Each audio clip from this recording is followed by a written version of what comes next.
Hello students, हमारे classroom में आपका वेलकम है।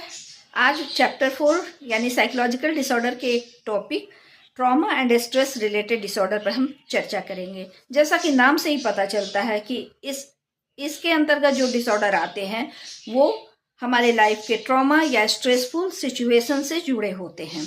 अक्सर कई लोग किसी नेचुरल डिजास्टर का एक्सपीरियंस उन्हें हुआ होता है, कुछ ऐसी स्थिति में वो फंस चुके होते हैं पास्ट में, कोई आतंकवादी हमले का शिकार होता है या किसी गंभीर दुर्घटना का शिकार हुआ होता है, उसका एक्सपीरियंस उसे रहता है, या युद्ध स्थल पे युद्ध भूमि में जैसे सैनिकों ने कभी कुछ ऐसी चीज़ें देखी हों या कोई वहाँ उसका विक्टिम रहा हो, जब उस तरह के सामूहिक हत्या वगैरह की स्थिति या रेप की स्थिति होती है तो वो चीज़ें तो बीत जाती हैं, लेकिन वो बार बार दिमाग में वो बातें घूमती रहती हैं और ये चीज़ें जो है उसे नॉर्मल होने नहीं देती है। उनके मानसिक स्वास्थ्य पर इसका बहुत ही नकारात्मक असर पड़ता है और स्ट्रेस रिलेटेड उनमें तनाव के वजह से उनमें कुछ मानसिक विकार आने लगते हैं, जिसके कुछ कॉमन सिम्टम्स हैं, जैसे बार बार ट्रॉमेटिक स्वप्न देखना या रिकरेंट ड्रीम, और इम्पेयर्ड कंसंट्रेशन यानी कंसंट्रेट वो किसी चीज़ को कर नहीं पाते हैं क्योंकि दिलो दिमाग में तो कुछ और उनके हमेशा छाया रहता है।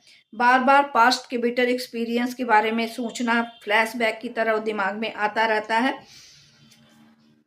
और उस इमोशनल शून्यता या इमोशनल नमनेस उन्हें महसूस होता है।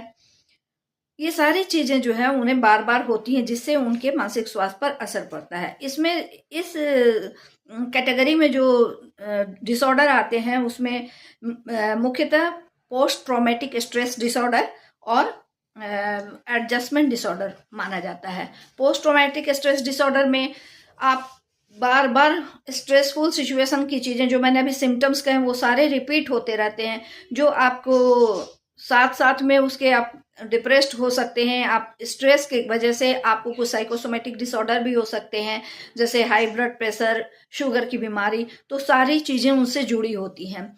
उसी तरीके से एडजस्टमेंट डिसऑर्डर में भी वो सारी चीज़ें आती हैं। तो ये कुछ मानसिक विकार ऐसे हैं जो कहीं ना कहीं ट्रॉमा से जुड़े हुए हैं और ये स्ट्रेस की वजह से होते हैं। इसलिए ट्रॉमा या स्ट्रेस रिलेटेड डिसऑर्डर में इन समस्याओं या विकारों को रखा जाता है। उम्मीद है आपको ये छोटा सा टॉपिक समझ में आ गया होगा। अगर कोई क्वेरी है, कोई क्वेश्चन है तो आप कमेंट बॉक्स में जरूर पूछ सकते हैं। Thank you.